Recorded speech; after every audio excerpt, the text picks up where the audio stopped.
ಉಳುವ ಯೋಗಿಯ ನೋಡಲ್ಲಿ, ಉಳುವ ಯೋಗಿಯ ನೋಡಲ್ಲಿ. ಇದೊಂದು ವಿಶಿಷ್ಟ ಬಗೆಯ ಹೂವು. ಸಸ್ಯಲೋಕದಲ್ಲಿ ಇದಕ್ಕೆ ವಿಶೇಷ ಸ್ಥಾನವಿದೆ. ನೈಸರ್ಗಿಕ ಕಾಡುಗಳಲ್ಲಿ ಕಂಡುಬರುವ ಇದರಲ್ಲಿ ಹಲವಾರು ಪ್ರಭೇದಗಳುಂಟು. ಹೌದು, ನಾನು ಹೇಳ್ತಾ ಇರೋದು ಆರ್ಕಿಡ್ ಹೂವಿನ ಬಗ್ಗೆ. ತನ್ನ ಬಣ್ಣ ಮತ್ತು ಆಕಾರದಿಂದ ಎಂತಹವರನ್ನು ತನ್ನತ್ತ ಸೆಳೆಯಬಲ್ಲ ಈ ಹೂವು ಇಂದು ವಾಣಿಜ್ಯ ರೂಪ ಪಡೆದಿದೆ. ಹೆಚ್ಚು ಬೆಲೆಗೆ ಮಾರಾಟವಾಗುವ ಇದನ್ನ ಸಂರಕ್ಷಿತ ವಾತಾವರಣದಲ್ಲಿ ಬೆಳೆದು ಒಳ್ಳೆಯ ಆದಾಯ ಗಳಿಸಬಹುದು ಅಂತಾರೆ ತೋಟಗಾರಿಕೆ ತಜ್ಞರು.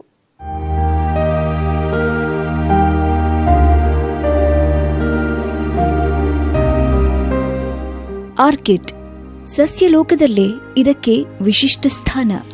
ವರ್ಣ ವೈವಿಧ್ಯ ವಿನ್ಯಾಸದ ಮೂಲಕ ಎಂಥವರನ್ನೂ ಬೆರಗುಗೊಳಿಸುವ ಇವು ಪರಿಸರದ ಅದ್ಭುತ ಕೊಡುಗೆ. ತನ್ನ ಮನಮೋಹಕ ಬಣ್ಣ ಆಕಾರದಿಂದಲೇ ಗಮನ ಸೆಳೆಯುವಂತ ಹೂ.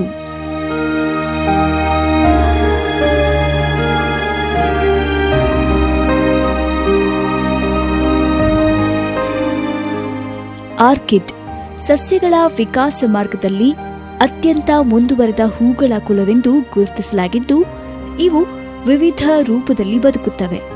ಇದರಲ್ಲಿ ಹೆಚ್ಚಿನವು ಮರವಾಸಿಗಳೇ. ನೈಸರ್ಗಿಕ ಕಾಡಿನಲ್ಲಿ ಮಣ್ಣಿನ ಸಂಪರ್ಕವಿಲ್ಲದೆ ಮರದ ಟೊಂಗೆಗೆ ಅಂಟಿಕೊಂಡು ಬೆಳೆಯುವ ಈ ಹೂವಿಗೆ ಗಾಳಿಯಲ್ಲಿನ ತೇವಾಂಶ ಮತ್ತು ಪೋಷಕಾಂಶಗಳೇ ಆಧಾರ. ಜಗತ್ತಿನಾದ್ಯಂತ ಸಾವಿರಾರು ಬಗೆಯ ಆರ್ಕಿಡ್ಗಳು ಕಂಡುಬರುತ್ತವೆ. ಎಷ್ಟೋ ಜನರಿಗೆ ಆರ್ಕಿಡ್ ಅಂದ್ರೆ ಒಂದು ಹುಚ್ಚು. ಇವುಗಳನ್ನ ಸಂಗ್ರಹ ಮಾಡುವವರೂ ಇದ್ದಾರೆ. ಎಷ್ಟೋ ಕ್ಲಬ್ಗಳು ಈ ಹೂವಿಗೋಸ್ಕರ ತಲೆ ಎತ್ತಿವೆ.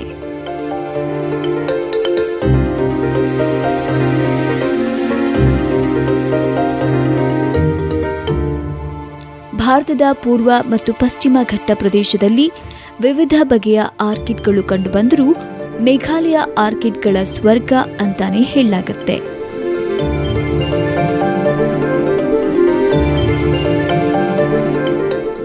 ಇಂತಹ ಒಂದು ಹೂವು ಇಂದು ವಾಣಿಜ್ಯ ರೂಪ ಪಡೆದಿದೆ. ಹಸಿರು ಮನೆಗಳಲ್ಲಿ ಬೆಳೆಯಲಾಗುವ ಬೇರೆ ಹೂಗಳಿಗೆ ಹೋಲಿಸಿದ್ರೆ ಇದಕ್ಕೆ ಬೆಲೆ ಕೂಡ ಹೆಚ್ಚು.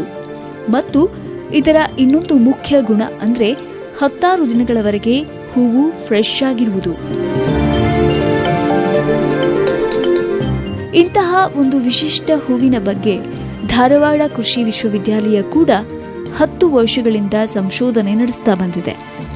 ವಿವಿಧ ಮಾಧ್ಯಮ, ತಳಿ ಮತ್ತು ಬೆಳೆಯುವ ವಿಧಾನದ ಬಗ್ಗೆ ಪ್ರಯೋಗಗಳನ್ನು ಕೈಗೊಂಡು ರೈತರಿಗೆ ಸೂಕ್ತ ಮಾಹಿತಿಯನ್ನ ಒದಗಿಸ್ತಾ ಇದೆ. ಸದ್ಯ ನಮ್ಮಲ್ಲಿ ಬೇರೆ ದೇಶಗಳಿಂದ ಈ ಹೂವು ಆಮದಾಗ್ತಾ ಇದ್ದು, ಇದರ ಕೃಷಿ ಕೈಗೊಂಡು ಲಾಭದಾಯಕ ಉದ್ಯಮವನ್ನಾಗಿಸಿಕೊಳ್ಳಲು ಸಾಕಷ್ಟು ಅವಕಾಶಗಳಿವೆ ಅಂತಾರೆ ಇಲ್ಲಿನ ತೋಟಗಾರಿಕೆ ವಿಭಾಗದ ಸಹ ಪ್ರಾಧ್ಯಾಪಕ ಡಾಕ್ಟರ್ MS ಬಿರಾದರ್. ಆರ್ಕಿಡ್ ಈ ಕತ್ತರಿಸಿದ ಹೂಗಳಲ್ಲೇ ಅಥವಾ ಆಧುನಿಕ ಹೂಗಳಲ್ಲಿ ಅತ್ಯಂತ ಸುಂದರವಾದ ಹೂ ಮತ್ತು ಅತ್ಯಂತ ಕಾಸ್ಟ್ಲಿ ಹೂ ಅಂತ ನಾನು ಹೇಳ್ಬೋದು. ಯಾಕಂದ್ರೆ ಈ ಒಂದು ಹೂವಿನ ಒಂದು ಸೌಂದರ್ಯ ಅಥವಾ ವಿಶೇಷತೆ ಅಂದ್ರೆ ಇದು ಕತ್ತರಿಸಿ ನಾವು ಹೂದಾನಿಯಲ್ಲಿ ಇಟ್ಟರೆ 1 ತಿಂಗಳವರೆಗೂ ಇದು ಬಾಡುವುದಿಲ್ಲ. ಅದೇ ಇದರ ಸೌಂದರ್ಯ. ಆಮೇಲೆ ಈ ಒಂದು ಪುಷ್ಪಗಳನ್ನ ಈ ಬಹಳ ಒಂದು ಅಧಿಕ ವೆಚ್ಚದ ಹೂವಿನ ಅಲಂಕಾರ ಅಥವಾ ಬೊಕ್ಕೆಗಳನ್ನ ಇದನ್ನ ಬಳಸ್ತಾರೆ. ಹೀಗಾಗಿ ಈ ಹೂಗಳು ಬಹಳ ಒಂದು ಬೇಡಿಕೆ ಇದೆ. ಸದ್ಯದ ನಮ್ಮ ಒಂದು ಈ ಕರ್ನಾಟಕದಲ್ಲಿ ಅಥವಾ ಭಾರತದಲ್ಲಿ ನಾವು ಬೇರೆ ದೇಶಗಳಿಂದ ಆಮದು ಮಾಡ್ಕೊಳ್ತಾ ಇದ್ದೀವಿ. ಇವತ್ತು ಬೆಂಗಳೂರಲ್ಲಿ ನಾವು ನೋಡ್ತಾ ಇರೋದು ಈ ಥೈಲ್ಯಾಂಡ್ ಇಂದ ಬಹಳ ಬರ್ತಾ ಇದೆ ಈ ಒಂದು ಹೂವು. ಈ ಒಂದು ಹೂವಿನ ಒಂದು ಬೆಳೆಯ ಬೇಸಾಯದ ವಿಶೇಷತೆ ಏನಂದ್ರೆ ಇದು ಮಣ್ಣಿನಲ್ಲಿ ಬೆಳೆಯಿದ್ರೆ ಚೆನ್ನಾಗಿ ಬರೋದಿಲ್ಲ. ಇದು ಬೇಸಿಕಲಿ ಅರೋಫೈಟಿಕ್ ಅಥವಾ ಈ ಗಾಳಿಯಲ್ಲಿ ಇರುವಂತಹ ಪೋಷಕಾಂಶ ಮತ್ತು ನೀರನ್ನು ಉಪಯೋಗಿಸಿಕೊಂಡು ಬೆಳೆಯುವಂತಹ ಒಂದು ಬೆಳೆ. ಇದರ ಬೇರುಗಳು ಹೆಚ್ಚು ಗಾಳಿಯಲ್ಲೇ ಇರಬೇಕು. ಸೊ ಆ ಒಂದು ವಾತಾವರಣ ನಾವು ಇಲ್ಲಿ ಒದಗಿಸಬೇಕು. ನಾವು ವಿಶ್ವವಿದ್ಯಾಲಯದಲ್ಲಿ ಕಳೆದ 10 ವರ್ಷದಿಂದ ಸಾಕಷ್ಟು ನಾವು ಇದರಲ್ಲಿ ಸಂಶೋಧನೆ ಮಾಡಿ ಯಾವ ಮಾಧ್ಯಮ ಉತ್ತಮ, ಯಾಕಂದ್ರೆ ಒಂದೊಂದು ದೇಶದಲ್ಲಿ ಒಂದೊಂದು ಮಾಧ್ಯಮ ಬಳಸ್ತಾರೆ. ನಮ್ಮ ಒಂದು ಈ ವಾತಾವರಣದಲ್ಲಿ ನಾವು ವಿವಿಧ ಮಾಧ್ಯಮಗಳನ್ನು ನಾವು ಪ್ರಯೋಗ ಮಾಡಿ ನೋಡಿದ್ದೀವಿ. ಇಟ್ಟಿಗೆ ಚೂರು, ಇದ್ದಿಲು ಚೂರು ಮತ್ತು ಈ ಬ್ರೋಕನ್ ಟೈಲ್ ಪೀಲ್ಸ್ ಅಂತಿರಲ್ಲ, ಈ ಮರದ ಒಂದು ಮುರಿದ ಹಂಚುಗಳು, ಇವು 3 ಸಮ ಪ್ರಮಾಣದಲ್ಲಿ ನಾವು ಮಿಕ್ಸ್ ಮಾಡಿ ಈ ಪಾಟ್ಗಳಿಗೆ, ಈ ಕುಂಡಾಳಿಗಳಿಗೆ ನಾವು ತುಂಬಿದ್ದೇವೆ. ಮತ್ತು ವಿಶೇಷವಾಗಿ ತಾವು ನೋಡ್ತಾ ಇರ್ಬೋದು, ಈ ಕುಂಡಾಳುಗಳು ಈ ಸಾಮಾನ್ಯ ತರಹದ ಕುಂಡಾಳಿಗಳಲ್ಲ, ಈ ಕುಂಡಾಳಿಗಳ ಸುತ್ತಲೂ ಗಾಳಿ ಆಡಲಿಕ್ಕೆ ಸಾಕಷ್ಟು ಆಸ್ಪದ ಇರ್ತದೆ. ಆ ಒಂದು ಉದ್ದೇಶದಿಂದ ನಾವು ಒಂದು ಎತ್ತರದಲ್ಲಿ ಕಟ್ಟೆ ಮಾಡ್ತೀವಿ. ಒಂದೇದು, ಆ ಕಟ್ಟೆನಾದರೂ ಗಾಳಿ ಆಡುವಂತ ಒಂದು ಪ್ರಯೋಜನ ಮಾಡಿರ್ಬೇಕು ನಾವು ಪಾಟ್ಗಳಿಗೆ. ಆಮೇಲೆ ನಾನು ಆವಾಗಲೇ ಹೇಳಿದಂಗೆ ವಿಶೇಷವಾದಂತಹ ಪಾಟ್ಗಳನ್ನು ನಾವು ಬಳಸ್ತೀವಿ. ಈ ಪಾಟ್ಗಳಿಗೂ ಸುತ್ತಲೂ ಗಾಳಿ ಆಡುವಂತಹ ದೊಡ್ಡ ಪ್ರಮಾಣದ ರಂಧ್ರಗಳಿರ್ತವೆ. ಆ ರಂಧ್ರಗಳ ಮೂಲಕ ಆ ಮಾಧ್ಯಮದಲ್ಲಿ ಗಾಳಿ ಆಡಬೇಕು. ಆಮೇಲೆ ಬೇರುಗಳು ಈ ರಂಧ್ರದ ಮೂಲಕ ಹೊರಗಡೆನೂ ಬರ್ತವೆ, ಆಮೇಲೆ ಈ ಗಾಳಿಯಲ್ಲಿ ಇರ್ತವೆ. ಸೊ ಗಾಳಿಯಲ್ಲಿ ಇರುವಂತಹ ಪೋಷಕಾಂಶ ಮತ್ತು ಆ ತೇವಾಂಶನ ಎಳೆದು ಬೆಳೆಯೋದ್ರಿಂದ ಹೆಚ್ಚಿಗೆ ಗಾಳಿಯನ್ನು ಒದಗಿಸುವಂತಹ ಒಂದು ವಾತಾವರಣ ಒದಗಿಸಬೇಕಾಗ್ತದೆ.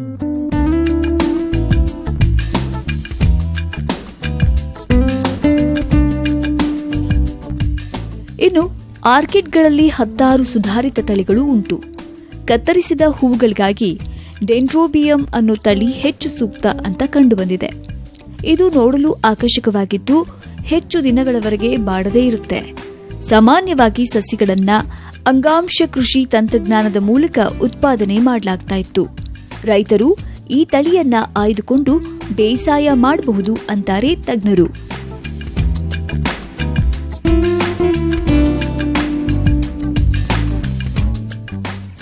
ಇದರಲ್ಲಿ ವಿಶೇಷವಾಗಿ 10-15 ತಳಿಗಳಿದಾವೆ. ಈ ಆರ್ಕಿಡ್ಗಳಲ್ಲಿ ವಿವಿಧ ತರಗಳಿದಾವೆ. ಫೆಲನಾಪ್ಸಿಸ್, ಕ್ಯಾಟ್ಲಿಯಾ, ಡೆಂಡ್ರೋಬಿಯಮ್ಸ್, ಈ ತರದಗಳಿದಾವೆ. ಇದು ನಾವು ಕತ್ತರಿಸಿದ ಹೂಗಳಾಗಿ ಡೆಂಡ್ರೋಬಿಯಮ್ಸ್ ಅನ್ನು ನಾವು ಬೆಳಿಬೇಕಾಗ್ತದೆ. ಪಾಟ್ ಅಲ್ಲಿ ಆದ್ರೆ ಫೆಲನಾಪ್ಸಿಸ್ ಅಂತ ನಾವು ಬೆಳಿಬೇಕಾಗ್ತದೆ. ಫೆಲನಾಪ್ಸಿಸ್ ಪಾಟ್ ನಾವು ಮಾಡಿದ್ದಾದಲ್ಲಿ ಒಂದು ಪಾಟ್ಗೆ ಅವರೇಜ್ 1,000 ರೂಪಾಯಿ ಒಂದು ಬೆಲೆ ಇದೆ. ಅದಕ್ಕೆ ಆ ಹೂವಿನ ಇದು ಆಯುಷ್ಯ ಆ ಗಿಡದಲ್ಲೇ ಕನಿಷ್ಠ 2 ರಿಂದ 3 ತಿಂಗಳವರೆಗೂ ಬಾಡೋದಿಲ್ಲ. ಅದು ಒಂದು ಉದ್ಯಮವಾಗಿ ಮಾಡ್ಕೋಬಹುದು. ಈಗ ನಾವು ತಾವು ನೋಡ್ತಾ ಇರೋದು ಡೆಂಡ್ರೋಬಿಯಂ ತಳಿ ಅಂತ. ಇದನ್ನ ಕತ್ತರಿಸಿದ ಹೂಗಳಾಗಿ ಮಾಡಬಹುದು. ಡೆಂಡ್ರೋಬಿಯಮ್ಸ್ ಅಲ್ಲಿ ಈ ಸೋನಿಯಾ 17 ಅಂತ ತಳಿ, ನಾವು ಸುಮಾರು 10 ತಳಿಗಳನ್ನ ನಾವು ಇಲ್ಲಿ ಅವ್ಯಾಲ್ಯೂಯೇಟ್ ಮಾಡಿದೀವಿ. ಅದರಲ್ಲಿ ಈ ಸೋನಿಯಾ 17 ಈ ತಳಿ ಉತ್ತಮ ತಳಿ ಅಂತ ನಮಗೆ ತಿಳಿದು ಬಂದಿದೆ. ಅಂದ್ರೆ ಇದ್ರದ್ದು attractive colour purple white mix colour ಇದೆ. ಅದರ ಜೊತೆಗೆ ಮತ್ತೆ ಇದ್ರದ್ದು ಶೆಲ್ಫ್ ಲೈಫ್ ಅಂತ ಹೇಳ್ತಲ್ಲ ಜಾಸ್ತಿ ಇದೆ. ಅದರಿಂದ ಸೋನಿಯಾ 17 ತಳಿ ಉತ್ತಮ ಅಂತ ನಾನು ಹೇಳ್ತೇನೆ.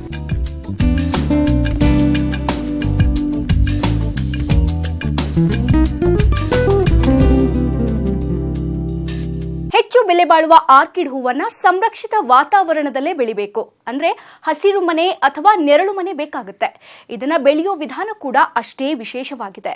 ನಾಟಿ ಮಾಡಿದ 4-5 ತಿಂಗಳಿನಿಂದಲೇ ಹೂಗಳು ಪ್ರಾರಂಭವಾಗುವ ಈ ಬೆಳೆಯಲ್ಲಿ ಉತ್ತಮ ಲಾಭ ಪಡೆಯೋಕೆ ಸಾಧ್ಯವಿದೆ.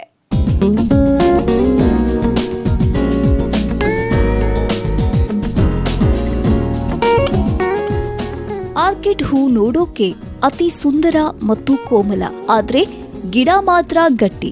ಹೀಗಾಗಿ ಇದಕ್ಕೆ ರೋಗ ಕೀಟಗಳ ಬಾಧೆ ಕೂಡ ಕಡಿಮೆ. ಉತ್ತಮ ನಿರ್ವಹಣೆಯಲ್ಲಿ ಕನಿಷ್ಠ 10 ವರ್ಷವಾದರೂ ಬದುಕಬಲ್ಲದು. ನೆರಳು, ಆರ್ದ್ರತೆ ಮತ್ತು ಪೋಷಕಾಂಶಗಳನ್ನ ವೈಜ್ಞಾನಿಕವಾಗಿ ಒದಗಿಸಿದಲ್ಲಿ ಉತ್ತಮ ಹೂವಿನ ಇಳುವರಿ ಪಡೆಯೋಕೆ ಸಾಧ್ಯ. ನಾಟಿ ಮಾಡಿದ 4-5 ತಿಂಗಳಿಗೆ ಹೂಗಳು ಪ್ರಾರಂಭವಾಗಿ ನಿರಂತರವಾಗಿ ಹೂಗಳು ಬರುತ್ತವೆ. ಪ್ರತಿ ವರ್ಷ ಒಂದು ಗಿಡದಿಂದ 10 ರಿಂದ 12 ಹೂ ಗೊಂಚಲುಗಳನ್ನು ಪಡೆಯಬಹುದು. ಇದನ್ನ ಬೆಳೆಯೋಕೆ ಅಧಿಕ ವೆಚ್ಚದ ಪಾಲಿಹೌಸ್ ಕೂಡ ಅವಶ್ಯಕತೆ ಇಲ್ಲ. ಕಡಿಮೆ ವೆಚ್ಚದ ನೆರಳು ಪರದೆಯಡಿಯಲ್ಲೂ ಬೆಳೆಯೋಕೆ ಸಾಧ್ಯ ಇದೆ ಅಂತಾರೆ ಡಾಕ್ಟರ್ ಬಿರಾದರ್.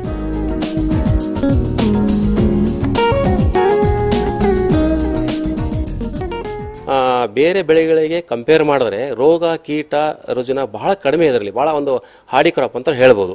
ಮತ್ತು ಇದ್ರ ಸಸ್ಯೋತ್ಪಾದನೆ ನಾವು ಕಮರ್ಷಿಯಲ್ ಆಗಿ ಅಂಗಾಂಶ ಕೃಷಿ, ಈ ತಾವುಗಳು ಜನರಲ್ ಆಗಿ ಬಾಳೆಗಳಲ್ಲಿ ಹೆಂಗೆ ಟಿಶ್ಯೂ ಕಲ್ಚರ್ ಪ್ಲಾಂಟ್ಸ್ ತರ್ತಿರಲ್ಲ ಆ ಥರ ಇದರಲ್ಲೂ ಅಂಗಾಂಶ ಕೃಷಿ ಟಿಶ್ಯೂ ಕಲ್ಚರ್ ಪ್ಲಾಂಟ್ಸ್ಗಳನ್ನು ನಾವು ಇಲ್ಲಿ ಬೆಳೆಸಬೇಕಾಗ್ತದೆ.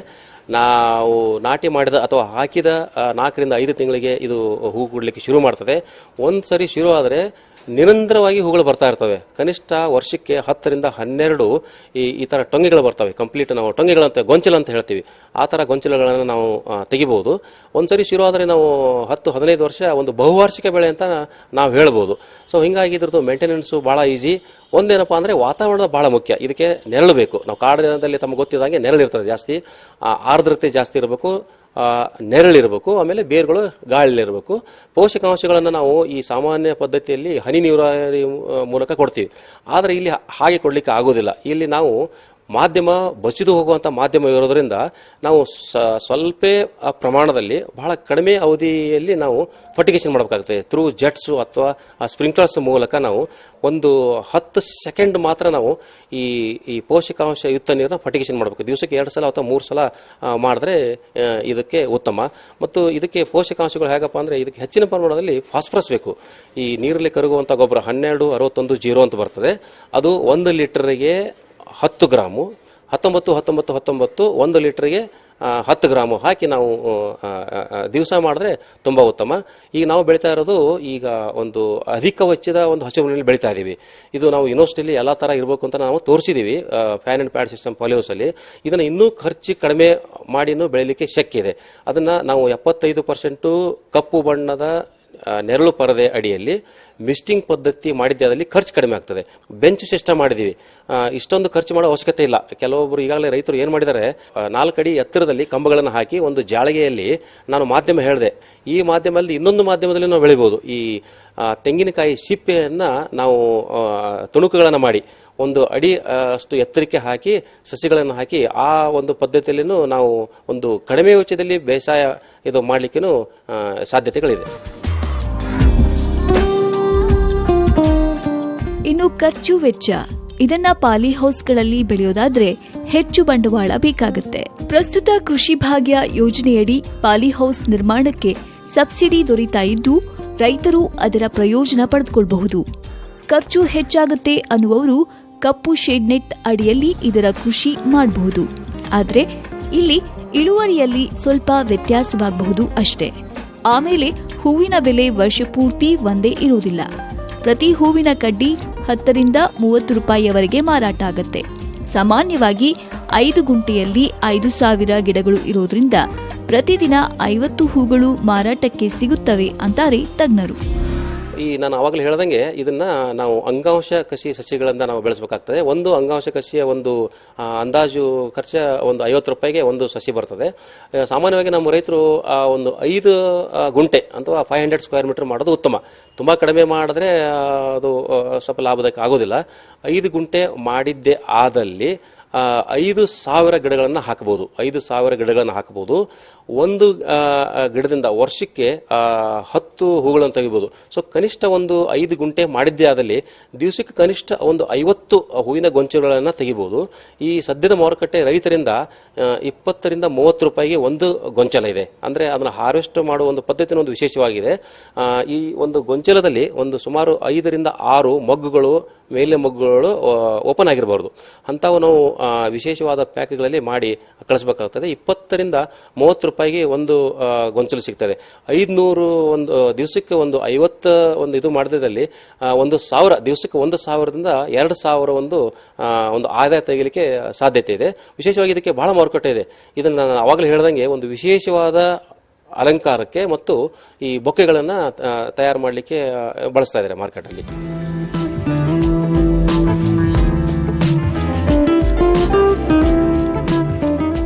ಒಟ್ಟಾರೆ ತನ್ನ ಶ್ರೀಮಂತ ಸೊಬಗಿನಿಂದ ನೋಡುಗನ ಕಣ್ಮನ ಸೆಳೆಯುವ ಆರ್ಕಿಡ್ ಹೂವನ್ನ ವಾಣಿಜ್ಯ ರೂಪದಲ್ಲಿ ಬೆಳೆಯೋದು ಲಾಭದಾಯಕ ಅಂತಾನೆ ಹೇಳ್ಬಹುದು. ಆದ್ರೆ ಇದಕ್ಕೆ ಆಸಕ್ತಿ ಹೊಂದಿದ್ರೆ ಸಾಲೋದಿಲ್ಲ. ಶ್ರಮ, ಶ್ರದ್ಧೆ ಜೊತೆಗೆ ವೈಜ್ಞಾನಿಕ ಮತ್ತು ವ್ಯಾಪಾರಿ ಮನೋಭಾವ ಇದ್ರೆ ಮಾತ್ರ ಈ ಹೂವಿನ ಅಂದದಷ್ಟೇ ಬದುಕನ್ನ ಚಂದ ಮಾಡಿಕೊಳ್ಳಬಹುದು.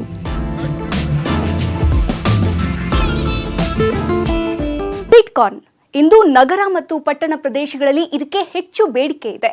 ಇದನ್ನ ಕೆಲವರು ಏಕ ಬೆಳೆಯಾಗಿ ಬೆಳೆದ್ರೆ ಇನ್ನು ಕೆಲವರು ಅಂತರ ಬೆಳೆಯಾಗಿ ಬೆಳೆಯೋದುಂಟು. ಬೆಳಗಾವಿ ಜಿಲ್ಲೆಯ ರೈತರೊಬ್ಬರು ಸ್ವೀಟ್ ಕಾರ್ನ್ ಅನ್ನ ಕಬ್ಬಿನಲ್ಲಿ ಅಂತರ ಬೆಳೆಯಾಗಿ ಬೆಳೆದು ಉತ್ತಮ ಇಳುವರಿಯೊಂದಿಗೆ ಒಳ್ಳೆಯ ಲಾಭ ಗಳಿಸ್ತಾ ಇದ್ದಾರೆ. ಯಾರವರು ನೋಡ್ಕೊಂಬರೋಣ ಬನ್ನಿ.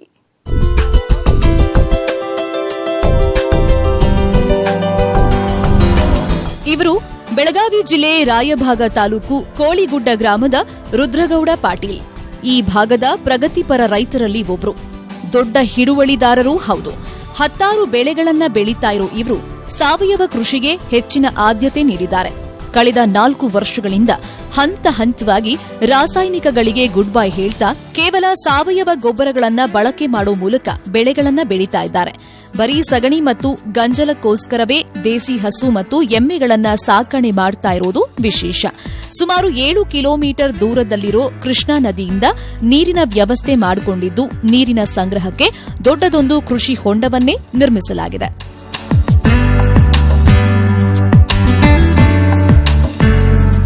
ನಾವು ಸಾವಯವದಲ್ಲಿ ಮಾಡಲಿಕ್ಕೆ ಚಾಲು ಮಾಡಿದ್ದೇವೆ. ಸಾವಯವದಲ್ಲಿ ಒಂದು 20 ಎಕರೆ ಈಗ ಸ್ಟಾರ್ಟಿಂಗ್ ಮಾಡಿದ್ದೇವೆ. ಅದಾಗಲಿ 20 ಎಕರೆ ಮಾಡಬೇಕಾದ್ರೆ ನಮಗೆ ದನಗಳದ್ದು 60ರಿಂದ 70 ದನ ಅದಾವೆ ನಮ್ಮಲ್ಲಿ. ಅದನ್ನು ಈಗ ಗಂಜಲು ಸೆಗಣಿ ನಮ್ಮ ಗೊಬ್ಬರ ಸಲುವಾಗಿ ನಮ್ಮ ಮನಿ ಯೂಸಿನ ಸಲುವಾಗಿ ನಾವು ಹೈನುಗಾರಿಕೆ ಮಾಡಿಲ್ಲ. ಹೈನುಗಾರಿಕೆ ಮಾಡಿಲ್ಲ ಅದನ್ನು ನಾವು ರೈತರ ಒಂದಿಟ್ಟು ಭೂಮಿ ಸುಧಾರಿಸ್ಕೊಂಡಿದ್ದೆವು. ಮುಂದೆ ಈ ಥರ ಕ್ರಾಪ್ನು ನಮ್ಮ ಈ ಆಕಳ ಗಂಜಲ ಮತ್ತು ಸೆಗಣಿದಿಂದ ಟೋಟಲಿ ನಮಗೆ ಗೊಬ್ಬರ ಖರ್ಚು 0 ಪಾಯಿಂಟ್ದಾಗ ತಂದಿದ್ದೀವಿ ರೀ. ಒಟ್ಟು ಟೋಟಲ್ ಹೇಳ್ಬೇಕಂದ್ರೆ ಮುಂದಿನ ನಾವು ಈ ಆರ್ಗ್ಯಾನಿಕ್ದಾಗ ಎಲ್ಲ ಒಟ್ಟು ನಾವು 70ರಿಂದ 80 ಎಕರೆ ಮಾಡೋ ಗುರಿ ಇಟ್ಕೊಂಡಿದ್ದೀವಿ ರೀ. ನಮ್ಮ ಮೂಲ ನೀರಿಂದ ಕೃಷ್ಣಾ ನದಿಯಿಂದ 7 ಕಿಲೋಮೀಟರ್ ಪೈಪ್ ಲೈನ್ ಅದಾವೆ. ಅಲ್ಲಿ 7 ಮೋಟ್ರದಿಂದ ನಮ್ಗೆ ನೀರು ಸಪ್ಲೈ ಆಕೈತೆ ರೀ. ದೊಡ್ಡ ಟ್ಯಾಂಕ್ ಕಟ್ಕೊಂಡಿದ್ದೀವಿ ರೀ ಸ್ವಂತನ. ನಮ್ದು ಒಟ್ಟು 15 ಗುಂಟೆ ಅದ. 160 ಫೂಟು 160 ಫೂಟ್ ರೀ ಹಮ್ಮ ಚೌಕ್ರಿ 10 ಎಕರೆ ನೀರು ಹಿಡಿದಿದೆ ರೀ ಸರ್. ನಮ್ದು ಆಳುಗಳ ಪ್ರಾಬ್ಲಮ್ದಿಂದ ನಾವು ನೀರಿನ ಹೊಂಡ ಮಾಡ್ಕೊಂಡು ಸ್ವಂತ ನೀರಿನ ಹೊಂಡದಾಗ ನಾವು ಮೀನು ಸಾಕಾಣಿಕೆ ಮಾಡ್ಕೊಂಡು. ಮೀನು ಸಾಕಾಣಿಕೆ ಅಂದ್ರೆ ನಾವು ಇದರ ಸಲುವಾಗಿ ಮಾಡಿಲ್ಲ ರೀ. ನಾವು ಪಾಚಿ ಒಳಗೆ ಕಸ ಕಡ್ಡಿ ಬೆಳಿಬಾರ್ದವು ನೀರು ಸ್ವಚ್ಛ ಉಳಿತೈತಿ ಅನ್ನೋ ಮೀನು ಸಾಕಾಣಿಕೆ ಮಾಡ್ಕೊಂಡಿದ್ರಿ. ಇನ್ನು ಸುಮಾರು 20 ಎಕರೆಯಲ್ಲಿ ಕಬ್ಬಿನ ಕೃಷಿ ಇದ್ದು ಅಂತರ ಬೆಳೆಯಾಗಿ ಸ್ವೀಟ್ ಕಾರ್ನ್ ಬೆಳೆದಿದ್ದಾರೆ. 4 ಅಡಿ ಅಂತರದಲ್ಲಿರೋ ಕಬ್ಬಿನ ಸಾಲುಗಳ ಮಧ್ಯೆ ಸ್ವೀಟ್ ಕಾರ್ನ್ ಬೀಜಗಳನ್ನ ಬಿತ್ತನೆ ಮಾಡಿದ್ರು. ಖಾಸಗಿ ಕಂಪನಿಯ ಶುಗರ್ ಕ್ವೀನ್ ಅನ್ನೋ ತಳಿಯನ್ನ ಆಯ್ದುಕೊಂಡಿದ್ದು ಎಕರೆಗೆ 1 ಕೆಜಿಯಷ್ಟು ಬೀಜಗಳನ್ನ ಬಳಸಲಾಗಿದೆ. ಇದು ಅಲ್ಪಾವಧಿ ತಳಿ. ಬಿತ್ತಿದ 75 ದಿನಗಳಲ್ಲಿ ಕಟಾವಾಗಿದ್ದು ಎಕರೆಗೆ ಸುಮಾರು 4 ಟನ್ ಇಳುವರಿ ಬಂದಿದೆ. ಟನ್ಗೆ 8,000ದಂತೆ ಮಾರಾಟ ಮಾಡಿದ್ದು ಖರ್ಚು ತೆಗೆದು 22,000 ಲಾಭ ಗಳಿಸಿದ್ದಾರೆ. ಇದಲ್ಲದೆ ಈ ಬೆಳೆ ಜಾನುವಾರುಗಳಿಗೆ ಮೇವಿನ ಕೊರತೆಯನ್ನೂ ನೀಗಿಸಿದೆ ಅಂತಾರೆ ರುದ್ರಗೌಡ.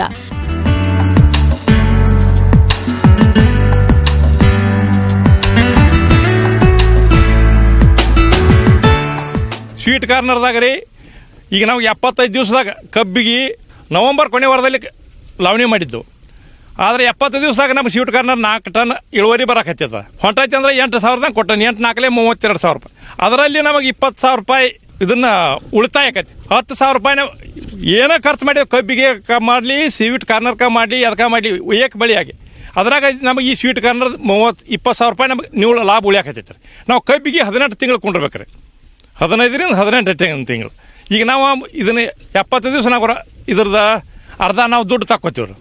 ಇದರಿಂದ ನಮಗೆ ಒಳ್ಳೆಯ ಲಾಭ ಅನಿಸೈತಿ. ಎರಡನೇದ್ದು ನಮ್ಮ ದನಗಳ ಮೇವು ಹೆಚ್ಚಾತಂದ್ರೆ ಸೈಲೇಜ್ ಮಾಡ್ಕೋತೀರಿ. ಕೇವಲ ಕಬ್ಬೊಂದನ್ನೇ ಬೆಳೆಯೋ ಬದಲು ಅಂತರ ಬೆಳೆ ಪದ್ಧತಿಯನ್ನ ಅನುಸರಿಸೋದು ಹೆಚ್ಚು ಸೂಕ್ತ.